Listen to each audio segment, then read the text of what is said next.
ভালোবাসা যেমন কোনো ব্যাখ্যা হয় না, অবহেলা সেরকম তেমন একটা ব্যাখ্যা হয় না। কাউকে কেন ভালোবাসে যাচ্ছি এটা যেমন কোনো উত্তর হয় না, তেমনি কাউকে কেন অবহেলা করে যাচ্ছি সেটা খুব যুক্তির সঙ্গে কোনো উত্তর থাকে না।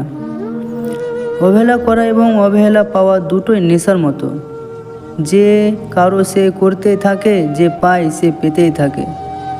দেখবেন আমরা যে মানুষটা খুব করে পেতে চাই, বেশিরভাগ ক্ষেত্রে সে মানুষটা আমাদের সবচেয়ে বেশি অবহেলা করে।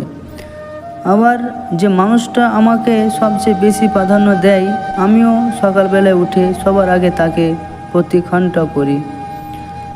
দুনিয়ার সবচেয়ে সফল আর ঘনিষ্ঠ সম্পর্ক অধিকাংশ মানুষ জীবনে যে কোনো এক বা একাধিক পর্যায়ে যে পরিমাণ অবহেলা পান, আমরা তার কীভাবে খোঁজে জানি না।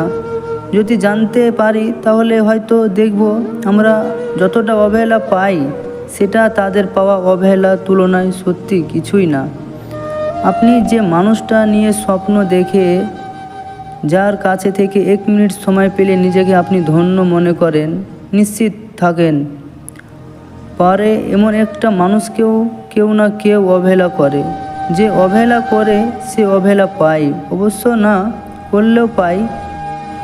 জীবিত অবস্থায় মানুষ অবহেলা পায় বা পায়, অবহেলাটা সহজ করে তা থেকে কতটা শিখতে পারলে কি পারলে না সেটা দিয়ে মানুষ ভাগ্য নির্ধারণ হয়।